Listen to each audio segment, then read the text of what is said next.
All right. Well, we are really lucky today to be joined by Olga Mecking. And Olga, I need to kind of tee up or set the stage for this discussion Mm. first, because I work at Constellation, and Constellation has a major presence in the Netherlands. One of the companies in the Constellation umbrella is a company called Topicus. Topicus is one of the largest software companies in Europe, and it's based in the Netherlands. So there are thousands of employees who live and work in the Netherlands within Constellation slash Topicus. And I was talking with my good friend Rob, who lives and works in the Netherlands.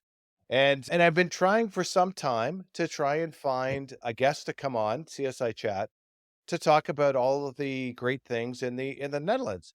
And I told Rob, I said, we've been talking about this for some time, and I said, Rob, I said, I finally found the perfect guest to come on and talk about the Netherlands. And he was excited. He said, "Well, Scott, well, who did you find? What was the topic of discussion? Are you going to talk about, the Dutch's expertise in soccer slash football? Is that the topic of conversation?" I said, Rob, I said, no.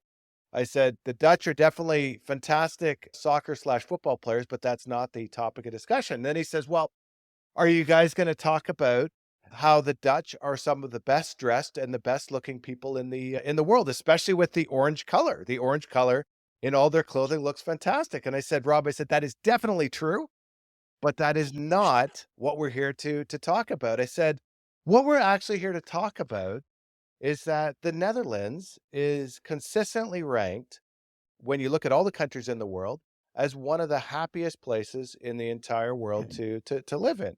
And the women are some of the happiest women in the world. The children are some of the happiest children in the world.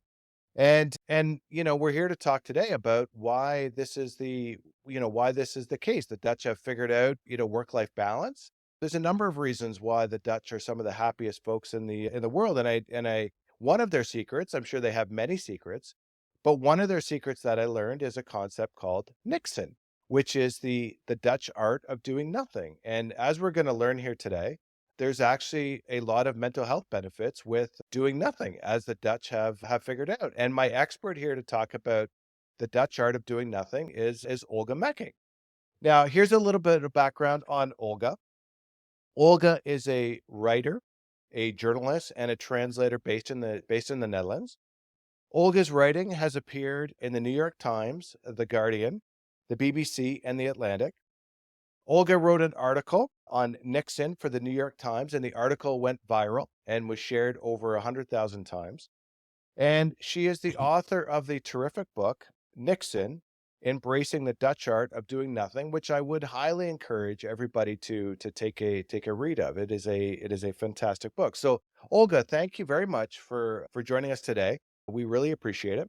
Maybe just to give us some So, Yeah, well, maybe just to give us some background on yourself. Where did you grow up? Did you always live in the Netherlands? And just give us some perspective on where you grew mhm. up and how you find yourself in the Netherlands. Yeah, so I was born and raised in Poland, Okay. in Warsaw, Poland. I lived in Germany when I was a kid. So I grew up bilingually, so it's Polish and German as my kind of first two languages, and then learned English maybe at age 10 or so. Yeah, and then I moved to the Netherlands in 2009 with my German husband, who found himself a job here. So obviously he went, I went. Also, our 6 weeks old daughter also went, obviously. So now you've been here ever since. My mom actually lived here when she was from ages 8 to 15, maybe, probably, because my grandparents were Okay. diplomats. And so they stayed in the Good. Netherlands for around 8 years, and my mom attended the American school here. And you've also spent some time in Canada from what I understand as well. So that's not only did you spend some have you do you live in the Netherlands, but you've also spent some time in Canada at some rather cold places up north, which is good. So as it stands now, why do you choose to live in the Netherlands? What makes the Netherlands right now such a good place to live, at least for you and your family? So the reason we're here is because my husband has a job here. So that's essentially the reason. But we've been living here for me it's almost 15 Okay. years. For him it's a bit longer. Yeah, it's absolutely it has its challenges like every place, but it's great. It's some for families especially, it's kind of it's great. So, how did you get started writing about wellness trends? You're a writer, you're a journalist, you've written in a number of the big publications that are published globally. What got you started with wellness trends? What was kind of the what piqued your interest on that front? Yeah, so yeah, I started out as a blogger and I mainly wrote about parenting, especially raising kids with multiple languages, raising kids with, abroad, stuff like that. And then I got a bit bored with blogging, so I started, as a freelancer, and I submitted my writing, my ideas to various publications. With Nixon, that the story is that I just saw an article on its it was called Nixon is the New Mindfulness, and it was kind of published in a little Dutch wellness magazine. And I thought that's a great idea for an article. So I wasn't really writing about wellness trends. I was just looking for good Okay. ideas. And when I saw that, I thought I knew I had something good on my hands. I just didn't realize how big the thing was. And when did it start to turn where you thought this was actually going to be a big thing? So you read the article in the Dutch magazine and you think to yourself, "Wow, that's a great idea." When did it finally turn for you that says, "Look, this isn't just a big idea for me. This is actually a big idea for a lot of people out there in the world."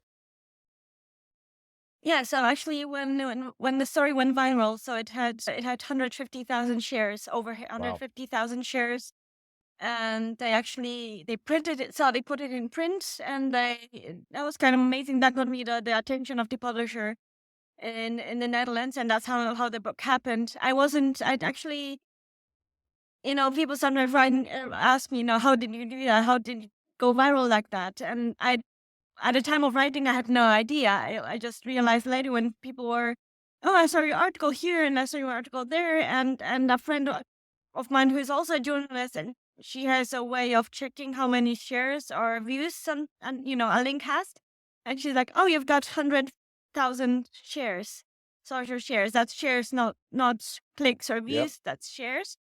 I was like, "What is happening?" That's amazing. And I was, yeah, So, and what surprises me as well, Olga, is obviously you're European. You're based in Europe. You would have thought that, most of your readership would be European. But the irony in this case is that the article was published in the New York Times. So why do you think it went viral in a North American publication as opposed to something in Europe? Do you think it's just kind of part of the lifestyle in Europe and it's not really seen as a big deal, whereas in North America, we come across something like this and we think it's a yeah. huge deal? What do you why do you think it went viral in North America as part of the New York Times as opposed to maybe something closer to home in Europe? So I had lots of experience with North American publication, writing for them, also in the UK, so mostly English speaking. And I think one of the reasons it went so big was that there was a huge interest in the US and in North America in general in wellness trends from around the world. So, for example, there was this big thing on the Danish hygge, which is like a coziness kind of thing, and there was the Swedish lagom, and there was Japanese ikigai. So there was a huge interest in how do other how do people in other countries live their lives? How do they raise their kids? How do they approach life or food or parenting, stuff like that? So that was a big thing because Nixon, as a trend from the Netherlands, fit really well into that. Another thing what that happened that added to like the why and to the reason why went viral was that I wrote it in 2019 when everyone was depressed and burnout and overworked and overwhelmed. There were stories, about downsizing and working less. There were Yeah. stories about silence or quiet time. It was very, very timely. So I didn't know that either, but it was just so timely. And yeah, and people were writing about, the benefits of boredom, or the benefits of procrastination, or the benefits of laziness, all things that could be considered negative, I but see. now they had a positive, like there was a positive twist to it. See, now the one thing that I don't understand is, and you address this in your book, is that you've got some criticism on writing about the concept of Nixon. Now, I would have thought that the criticism might actually come from outside of the Netherlands because, we might look at this in Canada and say, hey, we'd like to think Canada is a pretty happy place to live as well. We'd like to think we're pretty good at doing nothing and enjoying the benefits of mental health that come along with it.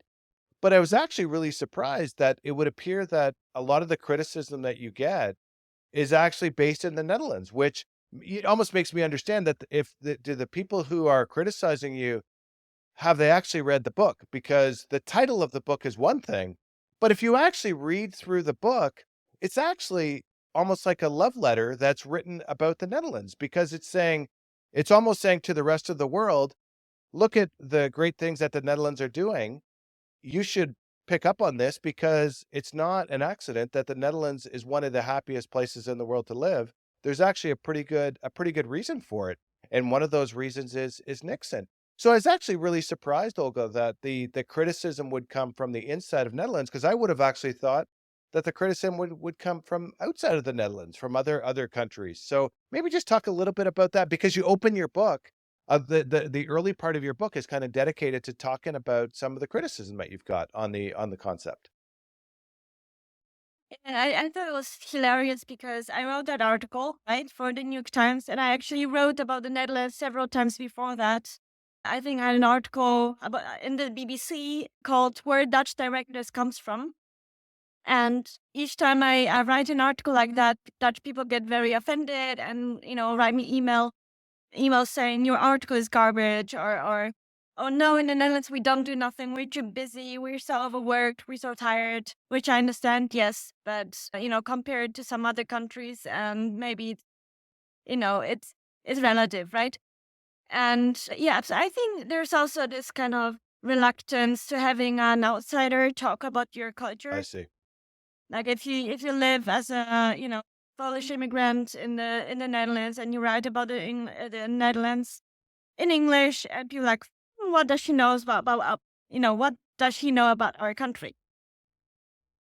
So that was the funny thing is, after I wrote my article, after I got all that criticism, there are now 4 or 5 other Nixon books out written by Dutch Oh, people. really?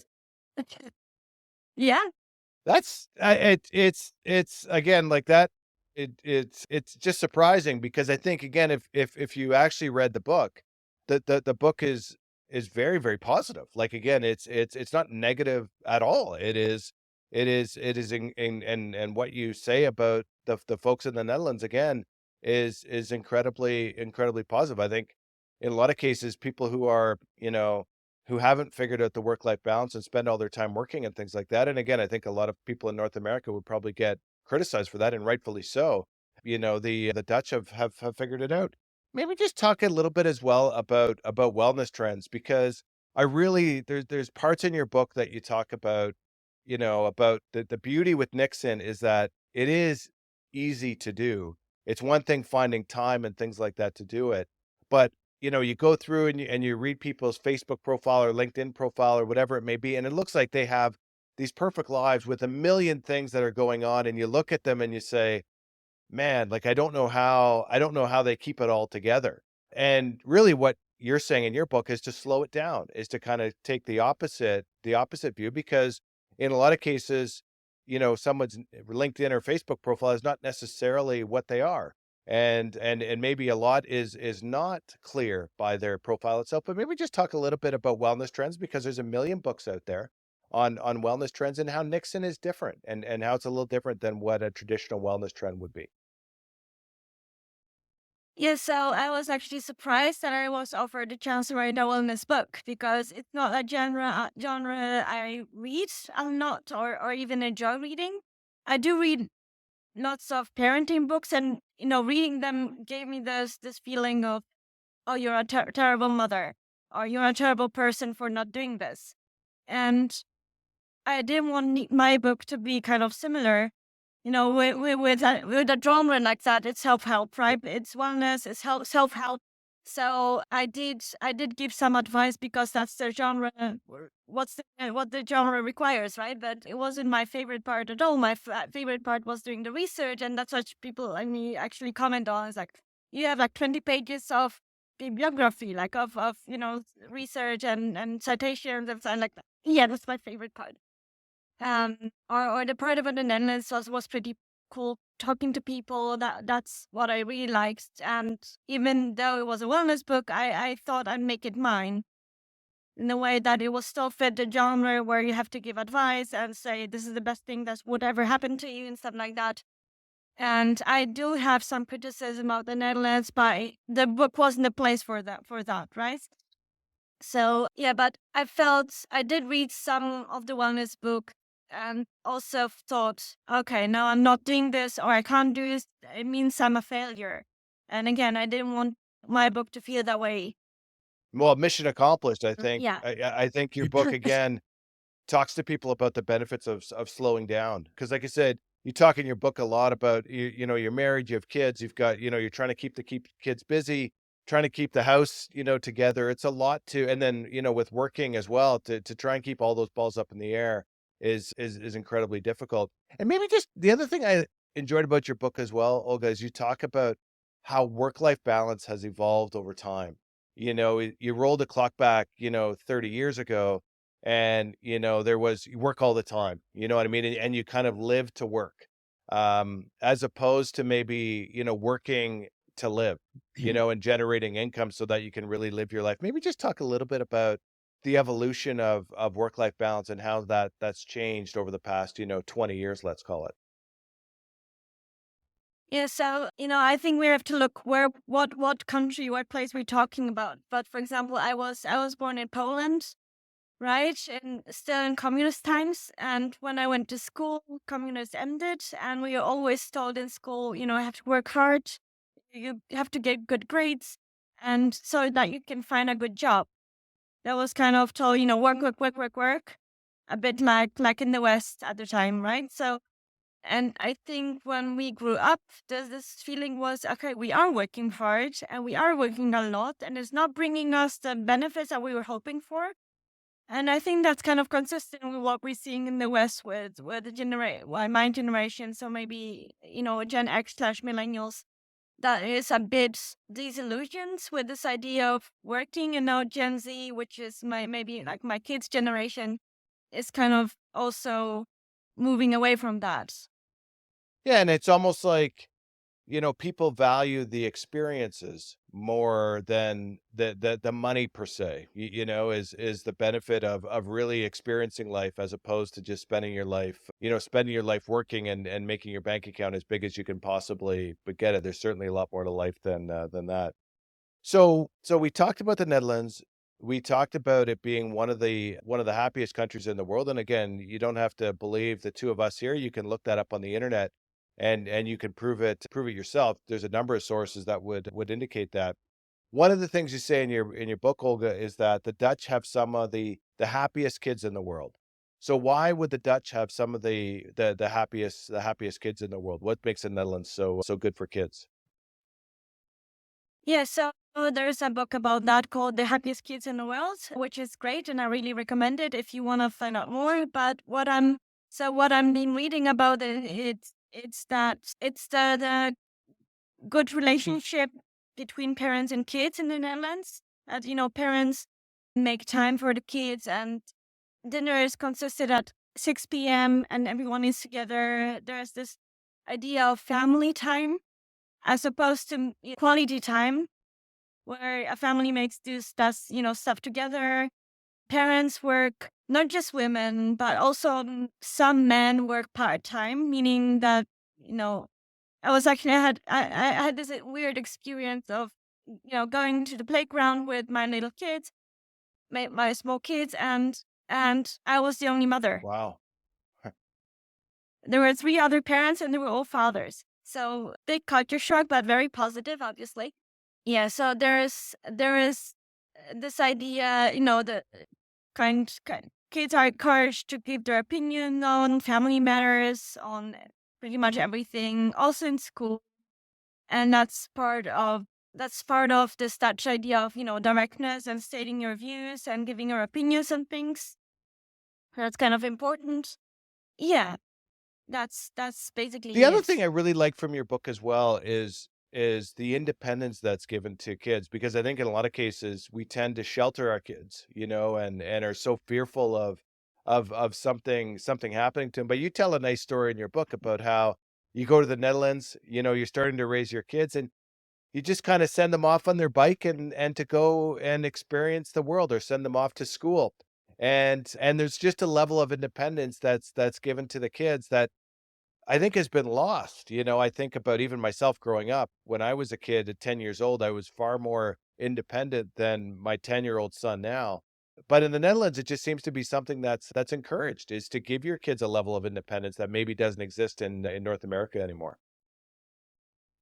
Yeah, so my kids go to an international school, so maybe that's different. But I guess so I see little kids, taking the tram by themselves, or cycling by themselves. And of course, cycling, i- for kids to be able to cycle by themselves, cycling paths have to be safe, and they're pretty much everywhere. That's a big, big, big, important thing that you have to. One thing is to be, to give those kids that independence, but you also have to have the infrastructure for that, Yeah, right? So yeah, with my middle daughter is now going to a camp, and usually the Dutch tradition would be to take out the kids on bikes and, just drop them somewhere and have them go home by themselves on the bike. But when we were discussing that during the parent, information evening at the school, and one parent asked about that, and the teacher said, "No, that would work maybe 20 years ago, but not I now." see. So I think it's changing a bit as well.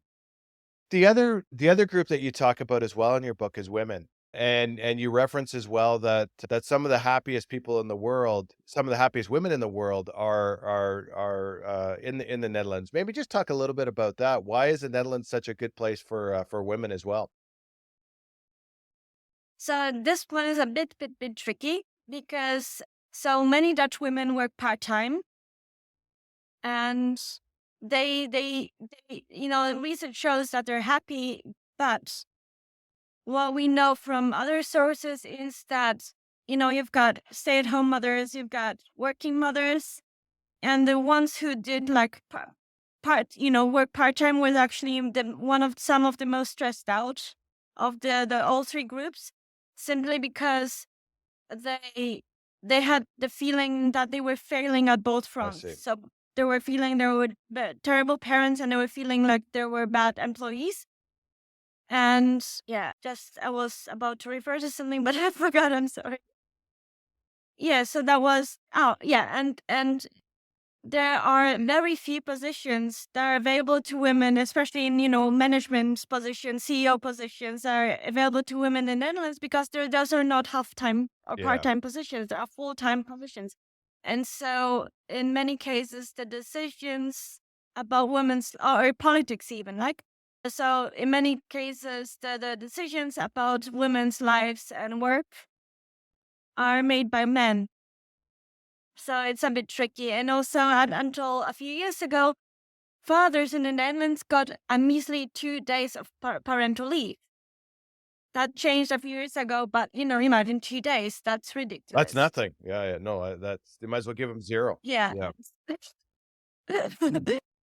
yeah. That's a And one oh, No, well, the and to concept add of to this, part-time, I can just imagine, I have experience with family members who have worked part-time, and, you have a lot of people who are working 2 days a week or 3 days a week, and they're trying to do a 5 y you know, they're trying to get 5 days into 3 days, and, you end up almost working you'd be better off working 5 days a week, because for those 3 days, you're almost trying to work 15 or 16 hours a day, in order to keep up with everybody else. And it's like I say, you'd be better off to work 5 days a week and make it more balanced. So what that to me that makes perfect sense.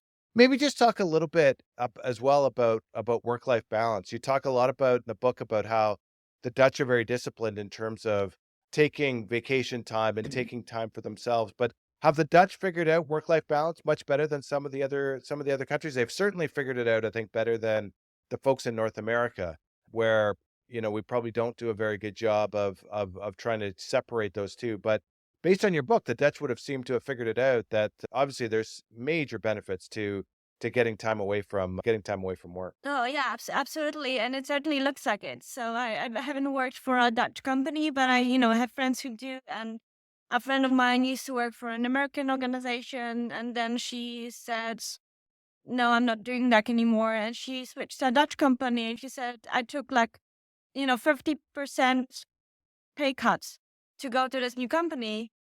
Like, so she was paying just a half of what she was paid at the American one, but she said, "No, now I've got time for my kids. I have time for myself. I don't have to travel anymore for work." So that's she really I enjoyed see. that. And then maybe let's talk a little bit as well about some of the qualities of the Dutch folks, because when I was reading your book, I certainly agreed with. I work with a lot of them on a regular basis, and I definitely agree with. I would say most, if not everything, that you've documented in your book in terms of my interactions with them. But maybe just some comments on the Dutch that we can all probably try and emulate a little bit better. But maybe just talk about the first one, in that the Dutch are very direct.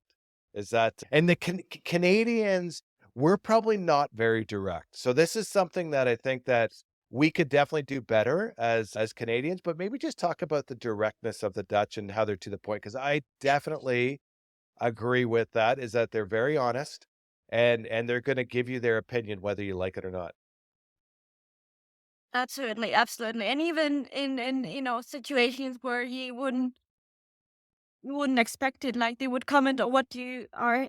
I was in a supermarket, and I have a family of five, two teenagers, and teenagers eat a lot, and I only go shopping maybe 2 3 times a week. So usually my cart is quite Yep. full. And of course, I had someone comment on that, like, "What? Like, why did you buy some stuff?" And or I was, at the park, and I was breastfeeding my daughter, and this lady comes up to me. Is like, "Oh, I find it very important that you're breastfeeding." It's like, I, I don't even know you people. You were just, and I had this. I was actually laughing because when I was returning from Canada, I think I was flying LOT, so Polish Airlines, and um and in Canada I worked at the Polish store in Winnipeg. It was very nice. And I had to learn, like, if people ask you, "How are you?" That's not a question, that's sort of a Yep. greeting. So I had to, my first instinct was to say, "Oh, I'm, this happened, that happened." But no, they're just interested, and they're just saying hi. So I had to, learn to say, "Oh, no, I'm fine. How are you?" And then I think after 4 months in Canada, I was like, "Oh, they're very polite, but it's also a bit it felt a bit superficial to me then." And then on a flight back home, a stewardess told off one of the passengers for not putting his bag where he should have. It's like, "Ooh, that's so refreshing." And now I'm in the Netherlands and I actually miss some of that politeness, Canadian Yeah, politeness. well, like you say, it's almost it's the reverse, is that we probably beat around the bush and a little bit more than we should. And there's definitely an appreciation of being honest, and about being direct. The other thing you talk about in your book is that the Dutch are very good at voicing opinions and gathering consensus, which again, I also completely agree with. Just with my own working experience with the Dutch, is that gathering everybody's perspective on an issue and getting their opinions is incredibly important when trying to come to the right decision. But maybe just talk a little bit about that. Yeah, so it's about hierarchies in the workplace, right? Some places have very strict or like vertical Yep. hierarchies where there's a boss, and the boss and decides everything, or the CEO, the manager, or whatever. And the Dutch tend to have fluff hierarchies, which is everyone is asked their opinions about everything, and everyone can say what they think, and then the decision making process is very long, or tends to be long, because you have to take into account everybody's perspectives. But once a decision is made, that's it.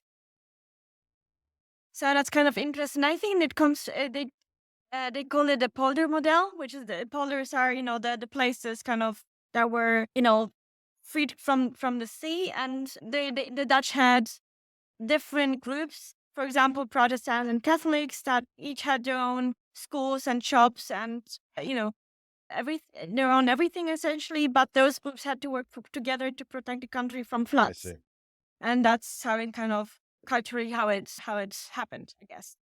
The other thing you talk about as well is how the Dutch treat nature and the importance of nature, because I think if you're looking to improve your mental health, spending more time outside and more time with nature is a good thing. Like you're not going to, and I look here living in Toronto, there's so much, concrete highways and buildings and everything along those lines, and you know, riding your bike in Toronto in a lot of places is incredibly dangerous. You'd be taking your life in your hands riding your bike here in Toronto. But maybe just talk a little bit about the Netherlands and about the importance they place on nature and actually looking after nature and making sure nature thrives.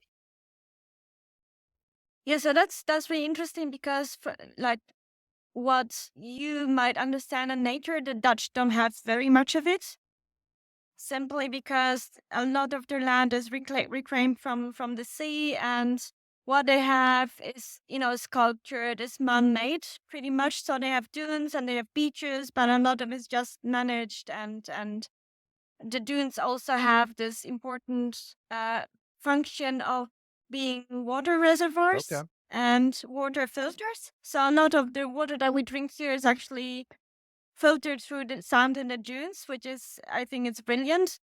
Um, yeah, so they are technologically very advanced, obviously having to protect the countries from the sea, and they don't have a lot of nature. So when I was in Canada, we went to this place with those huge trees.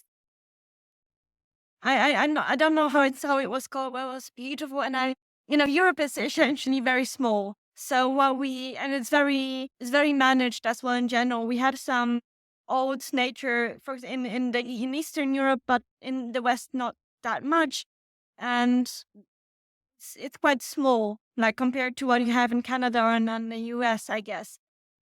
But yeah, so if there's like the dunes are national parks in many places, you can go hiking there, you can go for a walk, you can ride your bike through there. It's super pretty all year round. It is this kind of landscape I found very beautiful. It's hilly but not too much, and it's just all the different colors. Even in the winter, there's some colors. There's always something growing, and it's so pretty. And of course, the beaches. The Hague, where I live close to the Hague, but yeah, it has 11 kilometers of Wow. beaches, which is quite a lot. Yeah. And you can walk. It's amazing. And it's sandy beaches, which is also very pretty. And yeah, and the beaches are perfect places to do nothing. Well, the reality, you mentioned Canada. Even though Canada is such a large country, you're right in that, and again, there's lots of nature. But the reality is that much of our population is situated close to the US border.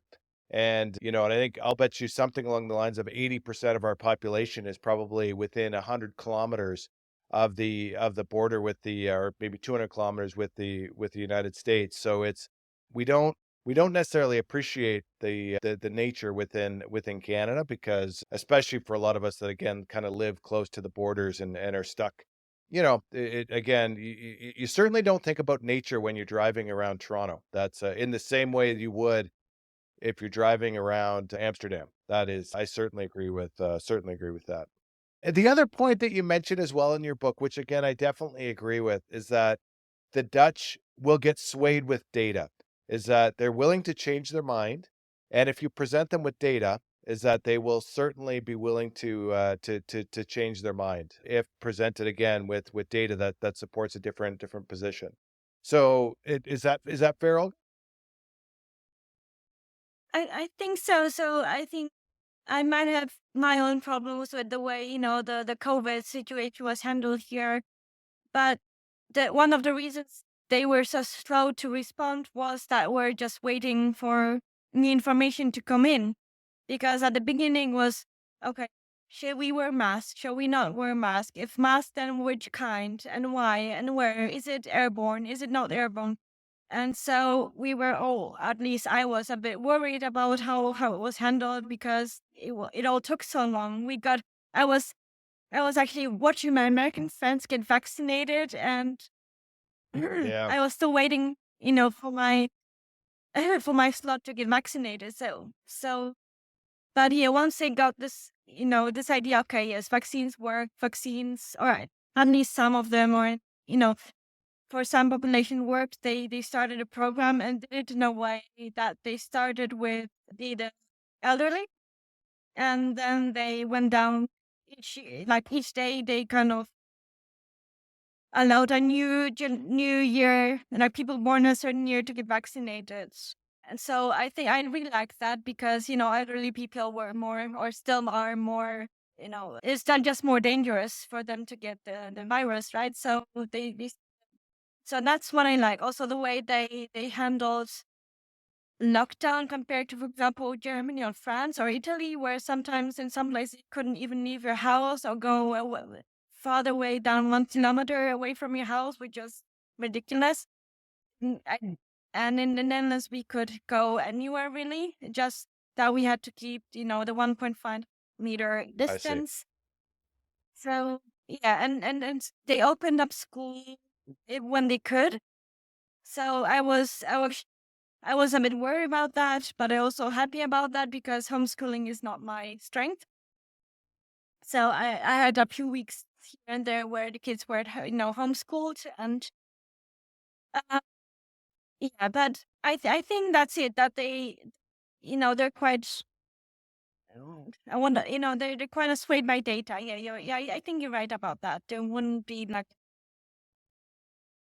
just yeah, they're quite reasonable. That I like that. I think. So maybe then let's just talk about, so we talked about the Netherlands, we talked about the people in the Netherlands. So now we talk about Nixon. And maybe just talk a little bit about why has Nixon evolved from the Netherlands? Why is this a Dutch thing? And what does the translation of Nixon actually mean? It just means so Niksen. It's how in English you can make verbs out of Yep. everything. We say in English we say, there's parents to be a parent, and there's the verb parenting or to parent, and there's to be an adult and to like Yep. adulting. There's even a word adulting, and so Dutch is very much the same way. You can verb I everything. see. See what I just did? So you can turn everything into a verb. So my favorite examples are, for example, the Dutch call the debit card a pinpas Okay. because you need a pin code to kind of use it. And so paying with your debit card would be I pinnen. see. Yeah, Or they don't play tennis, they I tennis. see. They don't play volleyball, they volleyball, something like that. So I think the Dutch even do it more than English. Like and it's more common in the Dutch language than in English language. And so Nixon means it's a verb from I see. nothing. Nothing, I see. it's just a verb made of the word nix, which means nothing, and then Nixon is the verb out of it. And so I do say it's a Dutch friend, yes, because the Netherlands as a country, as a system, makes it quite easy to do nothing compared to some other places. And I think another reason why the article went so viral was that Nixon it's short, it's easy to pronounce, and encompasses an idea that you would otherwise struggle to Yep. explain. Yeah, and I think that was kind of very very important. That anyone can say Nixon, right? It's not complicated. Absolutely. That was the big appeal of it, and I actually was surprised because yeah, it's a Dutch word, but it's actually also a very universal thing for humans to. because every culture, every language I looked at had something positive to say about, leisure time or doing nothing, or taking breaks from work. Italy, there's a dolce far niente, sweet doing nothing. Even English, you can say to do sweet, sweet nothing, or lazy Sunday afternoon. And those are good Yep. things. Like usually the word lazy is associated with, negative things, but lazy Sunday afternoon is nice. And why is it so hard for people to do nothing, to sit back and because like we talked about earlier, Olga, you have, 3 kids, again, you got an extremely busy, a bit busy lifestyle. You talk a lot about it in the book. Why is it so hard for people to do nothing and to kind of take a moment to really enjoy the finer parts in life, the quietness that exists out there? Yeah, so there are some reasons, and one is, the way our work evolved. Because in the past, people hoped or wished that once machines take over, we're not gonna have to do Yeah. anything much, not at home. And that kind of didn't happen very Yep. much. On the contrary, like AI is now kind of doing the creative work that Yeah. we people thought we would be about. We're so good at, right? And actually, in the past, also a big status symbol was things like soft hands, meaning you never worked a day in your life, right? So and now being very busy is considered a status symbol in a way. Look at me, I have so much to do. I'm so desired on the job market. So that has changed a lot, and so that's one of the things because we're working so much, right? And then if culture kind of influences and enforces this idea of work, work, work, work, work, we're gonna feel very, very guilty when we're not being productive. Yep. And yeah, so we're gonna feel super guilty, and guilt is not a very nice thing to feel. So we don't want to feel. And also, of course, technology isn't helping in help, letting us do nothing because it's so interactive and so I always want to say addictive in a way that it's especially created and made, especially social media, to catch our attention. And here's a blinking notification button on Facebook, and here's a new email, and it all kind of catches our attention and pulls us away from doing nothing. I think you're bang on. I agree with, it's even driving now, Olga, the amount of people I see, um, using their phone when they're driving, it's unbelievable. It's now almost uncommon to see somebody not on their phone when they're driving, especially when they're stopped at a light. It's almost like every time that you have a spare moment, you wanna be on your phone, and, you mentioned the grocery store earlier, and I'm as guilty as anybody. You get in line at the grocery store, and of course you're gonna bring out your phone. What else are you gonna do, Yeah. Yeah, I do that too. Everyone does it. And it's probably not a good trend. At some point, you just feel like taking that phone and just, getting rid of it, but then you look at the numbers as well. You saw a number the other day in Canada, something like 95% of the people over the age of, I think, 16 or 17 have a phone. Like that's a y- that's that is a stunningly high number. So maybe to understand what Nixon is, it's probably easier to understand what Nixon isn't. So maybe some of the activities that do not represent Nixon, which may surprise some people, because things like, watching Netflix and things like that, although they might be relaxing things to do, it is not doing Nixon. So maybe just talk a little bit, Olga, about what Nixon is not. What is not Nixon before we get into what is Nixon? Yeah, so in the book, I felt I had to give people some sort of definition, right? And there was not- there wasn't so much information about it, about doing nothing. There were other things like there was some information about, laziness or procrastination or stuff like that, but doing nothing, there was nothing on doing Yeah. nothing. I don't even want to say. And so I had to explain to myself and so explain to my readers what it is or is not. And I was thinking how mindfulness became this kind of, it's almost like if you're not mindful, then you're a bad person in some way, or you might feel like you're a bad person. And so so it was just me trying to explain to myself, what is this thing? And I said, okay, if you're watching Netflix, then you're just watching Netflix. You're not necessarily doing nothing. But then, and in the book, I try to be very strict in a way. This is Niksen, this is not Niksen. But we have all this kind of in between things where we're watching a movie and we're kind of spacing out. So we're not really watching the movie. We just have our eyes open and looking at the screen, but we kind of somewhere else in our head. And for me, that would be Niksen. Or kind of thinking how our brains naturally jump from one topic to another. And so in one moment you might be doing nothing, but in your next moment you might be thinking about what you're making for dinner, and in the next moment you might be thinking about an article idea or something. So it's quite nice. The boundaries between doing nothing and doing something are blurry. And now I'm saying, okay, if you want, a woman recently wrote an article about how she closes her eyes for, I think, 15 minutes a day, and she just called it closing her eyes. And I said, no, that's Yeah. Nixon.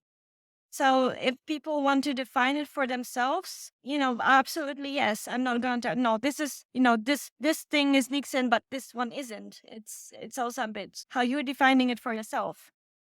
There's a definition that I use in the book, but it's also very strict and a bit hard to really turn into practice. Yeah. And we talked a little bit about this, but why does technology make it so hard for us to do nothing? Like, why is it harder to do Nixon today than maybe it was 30 years ago when the technology was in a completely different space than what it is now? Yeah, so one of the things, of course, is what I mentioned is that it's so interactive and addictive, and it wasn't like that 30 years Yeah. ago. And the other thing is that, my phone is essentially my everything. My computer is my everything. It's my work, it's my entertainment, it's my social network. It's very hard, if you just used to use your computer for working, that was a completely different thing, but now you're using it for everything all the time, or your phone even. And of course, there were people who were playing games, computer games all day long, but it's just very different. Especially now where games are also interactive and you're playing with lots of people online and stuff like that. You can even pulse it. Yeah, that's so what Nixon is not being on your phone. It's not really watching a movie if you're engaged in the movie. It's kind of just spending some time with yourself. It's not playing sports, in terms of that. It's trying to really spend, some alone time. Is that a fair representation of what Nixon actually is? If you were to tell someone asked you, Olga, let's say I asked you, Olga, how do I do Nixon? What would you tell me? What would be your answer? Yeah, so the definition I use in the book is that it's doing nothing. So no, the things you just mentioned, like scrolling your phone or watching a movie, and and and doing it without a purpose. I mean, of course, it's gonna have a purpose in the way that Nixon. We can probably going to talk about the benefits later, so it's gonna have some benefits. But I also thought about how everything we do now has to be quantified in some way. So we like knowing, okay, how many hours did I sleep? How many steps did I make today? How many calories did I eat? How many grams of protein? Everything we do has to have some sort of output. And I think what we're missing here is the pleasure of just doing things, because food, yes, we can't live without food, but it's also, it's not just food, it's also, it makes us feel good. And it's supposed to taste nice, it tastes nice.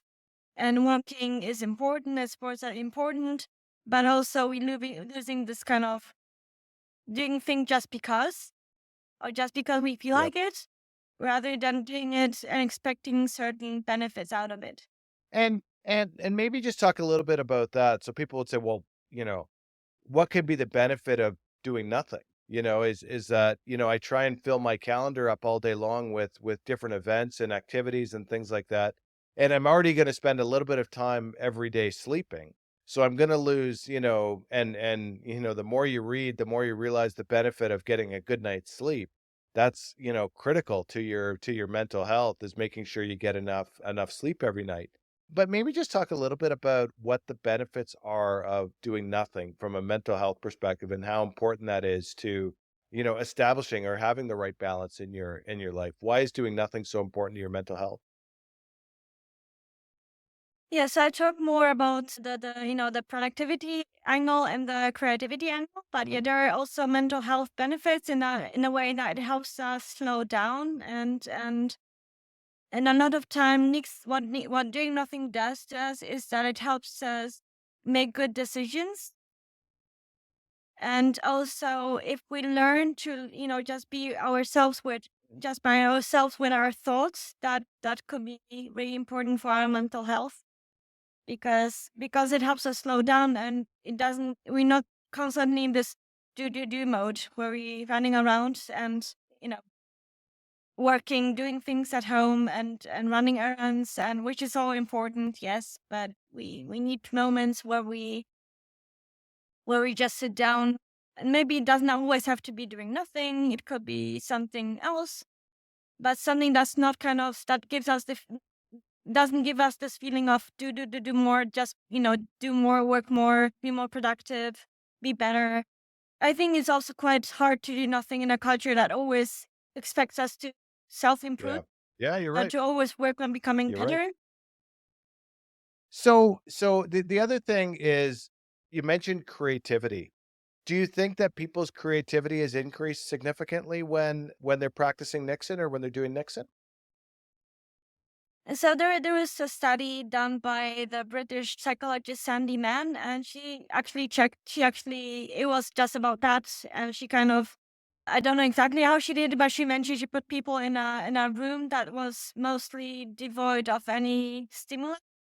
So people can have maybe there was like a desk and a chair or something, and she put people in there for a few minutes, and the other group had to do like maybe crossword puzzles or something. And the people who were in the room, they showed, and she after that she gave both groups creativity tests, and those people who were in the room did better than the other people. And a very cool thing I kind of discovered when I was writing the book is so-called default mode network, which is a part of our brains that comes online only when we do nothing. And there was a team of neuroscientists that actually checked that in fMRI machine, and they had also two groups. One which they were giving out some task to do, and there was the other group that was just all enjoy your time in this machine. And we would expect that when we work or we focus on something, the brain activity would decrease, but that's not what happened. What happened was that the group that did nothing actually had increased brain activity on it was visible Hmm. on the imaging, right? So that was pretty, and it said that the default mode network it's connected to yourself, things like identity, creativity. It's a big network combining different areas of your brain, but it has to do with your self concept, or how you see yourself and your creative ideas, stuff like that. So that was super exciting for me to find out about it. And I even interviewed the lead author of that study, and it was amazing. What why So that's really something. and Olga, like, why do you think more companies don't encourage people to do nothing? Like, I'm not saying, go to work for 9 hours a day or 8 hours a day or whatever and sit and do nothing all day long. That's not what I'm talking about. What I'm talking about is the benefits of creativity would benefit any job, no matter what, whether you're a writer like yourself, who obviously is creating articles, or whether you're a software engineer trying to create new software programs or whatever, or even an accountant like myself, we're always trying to find ways to be more creative, to find better, smarter ways to do things. The value of creativity would go across probably almost every type of job that there is, because every job that there is, there's always better and smarter ways to do it. And it's just surprising that more companies don't embrace these a break where you would just kind of sit back and do nothing. Obviously, you have your lunch break and, maybe a coffee break and things like that, but not a working break where you'd say, let's spend an hour and do nothing and let's see what comes out of it. Why do you think more companies kind of haven't embraced the art of doing nothing? Well, yeah, so I guess one reason is this idea that working so productivity equals money. So the more productive their employees are, the more money they will bring. And someone who isn't working isn't being productive or isn't, or isn't visibly productive. Let's put it that way. Because there's lots of work happening, in our brains when we do nothing. So it's not, oh, just nothing, nothing. But it doesn't look like that from the outside. From the outside, it probably look like, what you lying around here, get to Yeah. work, right? And there's this kind of this idea of being seen working. Like you Yep. have to, Yep. even if what you're doing is nonsense, but you have to be seen Yep. working. Yeah, well, that when I was reading your book, the best example I had come up with is, I don't know if you know the filmmaker Quentin Tarantino. Quentin Tarantino is has written a lot of really good, films and a lot of like really unique films where he is coming up with all of the ideas himself. And I listened to an interview that he had done, and they said, "Look, Quentin, like, how do you come up with these ideas? Like, these are incredible, incredible ideas." And you know what he said is he said, "You know what?" He goes, "What I do around 8 or 9 o'clock every night when, it's quiet around the house." He goes, "What I do is I put on my bathing suit and I go into the pool and I get out, my favorite, whatever flotation device or whatever, and I put it in the pool and I lie down on that flotation device and he just lies there and thinks about stuff." And I was thinking to myself, Olga, is that I don't know if there's a better description of Nixon than that. Like that is perfect. He's sitting there with nobody around. The lights are out. It's probably a little bit later at night. And that's the time when he finds he's most creative and that he's saying like that's how he comes up with his ideas. And I was thinking to myself, that's very interesting. And who would be more creative than Quentin Tarantino? I'm sure he's certainly on the list of most creative people that are out there. So that to me, when I read your book, Olga, to me that is exactly what I thought is the definition of Nixon is lying in your pool with nobody around doing nothing. So Oh, there are so many other examples. So, Lin-Manuel Miranda came up with his, super popular, successful musical Hamilton while on vacation. Coincidence? I think not. Billie, I think there was this kind of thing about Billie Eilish, how she didn't have to, growing up, she didn't have to go to bed when she was doing something on her guitar. So it's not exactly doing nothing, but she didn't have to write song or anything. She just has to be with her, her guitar and, think about stuff. And she didn't have to go to bed. And so that's how creativity works. And there's this really cool speech by John Cleese of, the Monty oh yeah, Python yep, yep. fame. And he says, that's what I also mentioned in the book. He says, for real creativity to shine, he mentions time in two different aspects of time. He has time, he means time in a day to kind of to devote to creativity. And so for many people that wouldn't be, they wouldn't have access to that kind of, he mentioned, I think, an hour and a half, but many people don't have that kind of time. So it often also happens during, when you go for a walk, when you're in the shower, when you're taking a bath, especially, that it's almost a cliche that the best ideas come to you in the shower or during the bath. I bake quite a lot. There's so many things, so it doesn't always have to be, it has to be Nixon, but it can be some other things that have the same benefits. But it's never when you focus on solving a problem. You're right.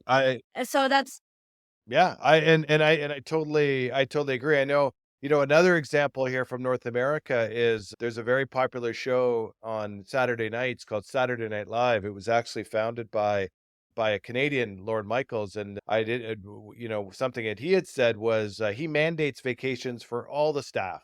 is that you have to take, X number of weeks vacation no matter what. And one of the reasons is he said that's where all the good ideas come from.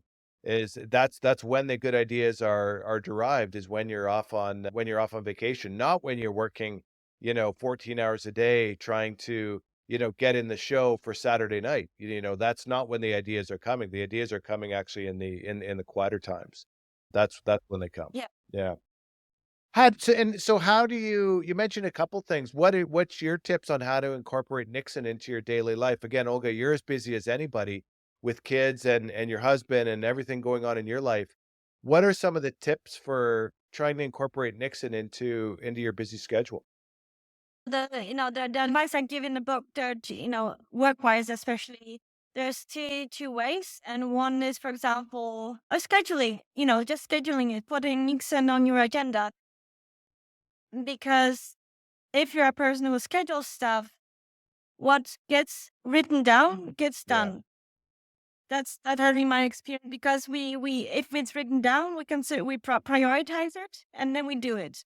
And so if we write down, Nixon break or lunch break or some kind of break in the agenda, then we may be less tempted to work through that. And I think one of the experts said, if you're not scheduling Nixon breaks or breaks at all, then at least don't schedule your like, you don't overschedule yourself, so you don't have to schedule the whole day. You just leave blank space between activities that you have to do, or conferences or calls or whatever projects. So that's, scheduling it.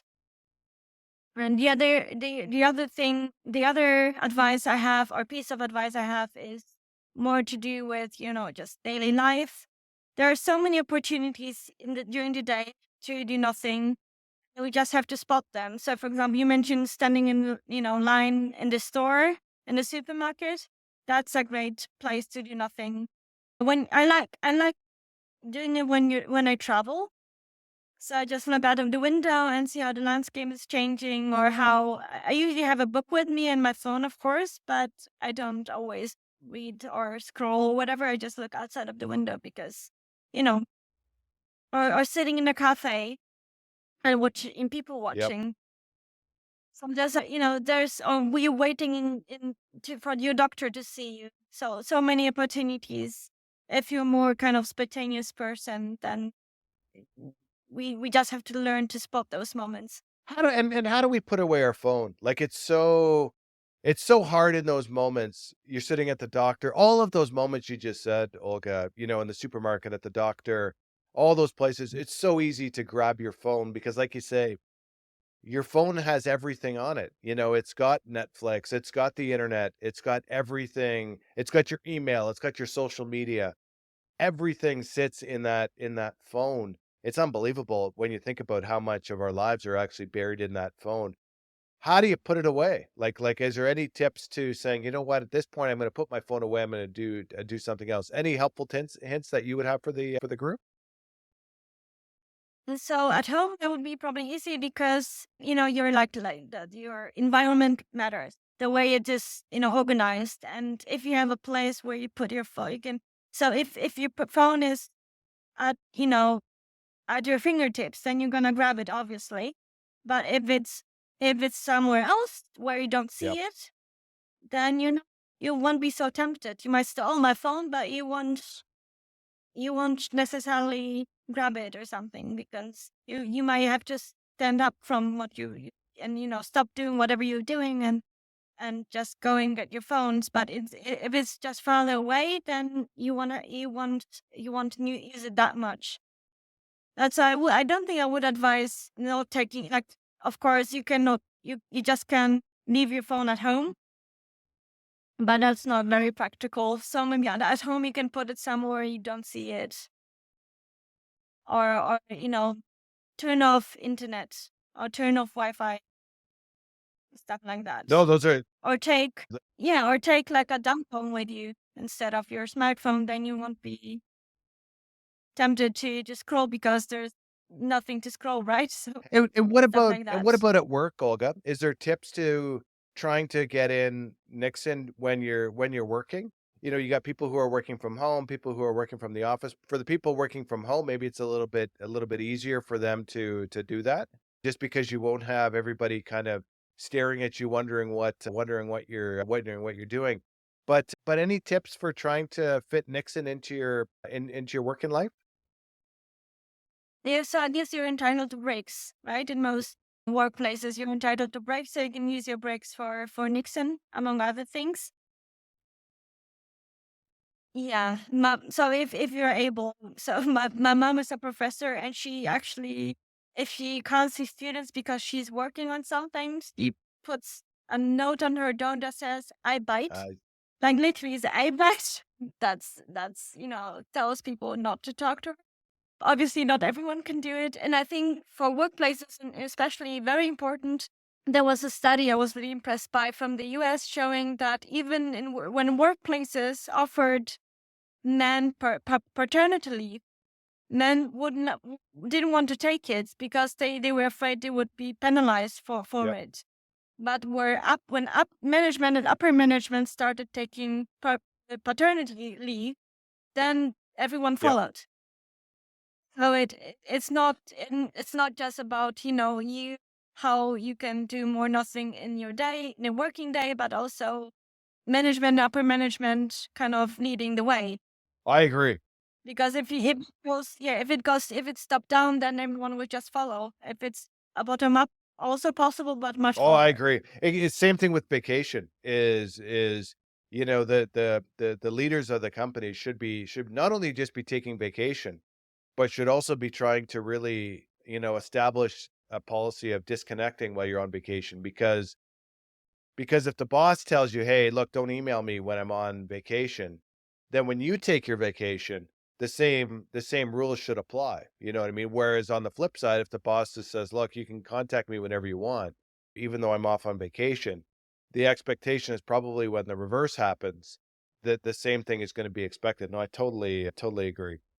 The other thing I found really interesting in your book as well is when you talk about situations where Nixon doesn't work. Because with any wellness trend, it's not going to work for everybody.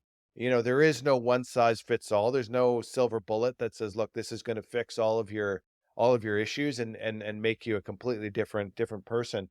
But maybe just talk about some of the situations, Olga, where Nixon doesn't work. Like you mentioned one, for example, if you're suffering from depression or something along those lines, doing nothing might not make sense in that scenario. But maybe just talk a little bit about that where Nixon doesn't work.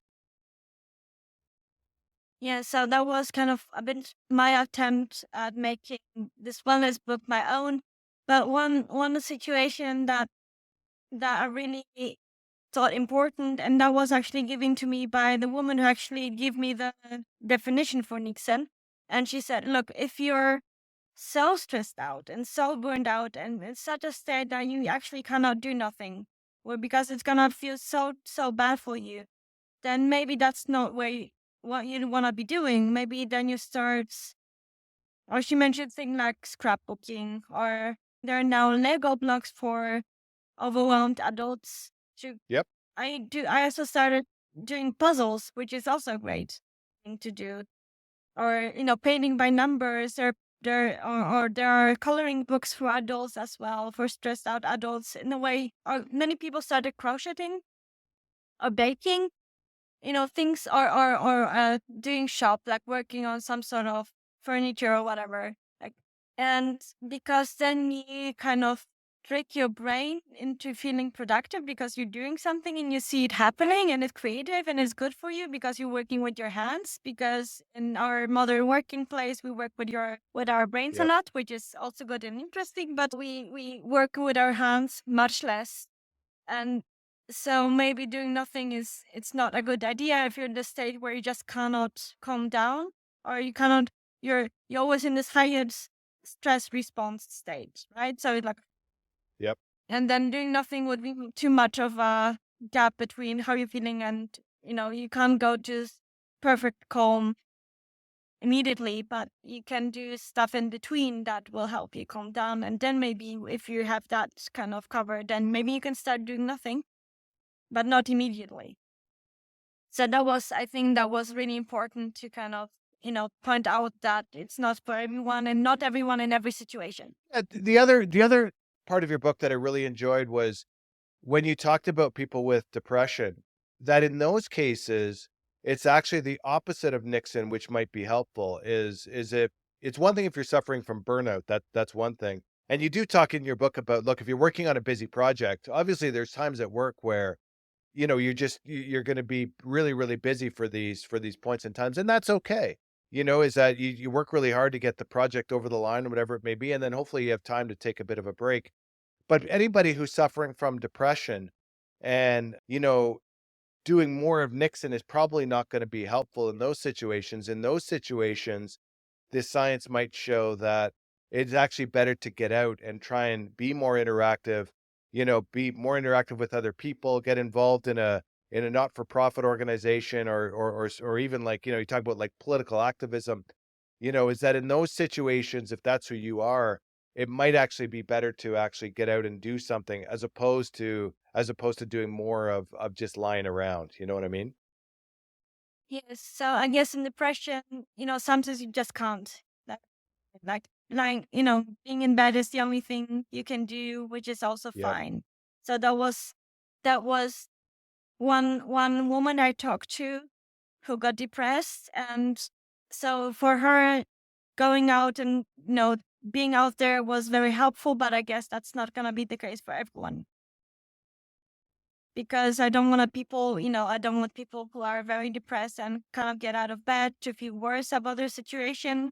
But I know you should go out and do stuff. So it's a bit tricky. It did help Yeah. her, and it might help other people, but you know, not for Yeah, everyone. and I guess the message is there is no one size that fits all. There is no solution that's gonna say, "This is gonna fit you no matter what." And there's times when, this might work, and there's times where it may not work, and there is no silver bullet. And maybe just to wrap things up, Olga, next steps. How do people learn more about Nixon? You talk about your Nixon ears in your book, which is a really good term. But how do you spend your time today evolving Nixon and encouraging people to do more Nixon? What's on Olga's to-do list today with respect to Nixon? Yeah. So today is a bit busy. I might go out and meet a friend. But yeah, maybe if I probably, yeah, maybe I will read a book. I don't know. It's very hard to me to say, things that I'm gonna do nothing from, 1 o'clock till. Are you still writing about it though? Like, is it still it went viral several years ago, and you mentioned your Facebook group, the Nixoneers. Is it still a trend that's very popular, and are you like, is there going to be another book or something like that, like Nixon Part Two? Do you think there's anything coming down the pipe on Nixon, or have you kind of said everything you want to say with respect to Nixon? So I think for Nixon, I did say what I wanted to say. However, I see it coming back because it's kind of a wave sort of thing. So it was very popular in 2019, and now it's sort of coming back again. Because I was just asked to write an article for an American publication a few weeks ago, and there, it was followed by interviews in German and Polish press and Greek press, and so it seems to be making the rounds Okay. again, and people mention it in their articles. So it seems to be a thing again, and I'm very glad, Well, I would tell obviously. everybody to pick up your book. I think it's a terrific book in this day and age when, you know, we're trying to go a million miles an hour and we look at everybody's LinkedIn and Facebook profiles and we look at them and we think, man, how did they get everything done in their time that they have? Reading your book was actually and being as honest as you were in your book about how busy your life is and trying to keep all the balls in the air was really refreshing. And Thank Olga, I would highly recommend people take a read of the book. And thank you very much for joining us today. We really appreciate you taking the time. Thank you very much. thank you for having me.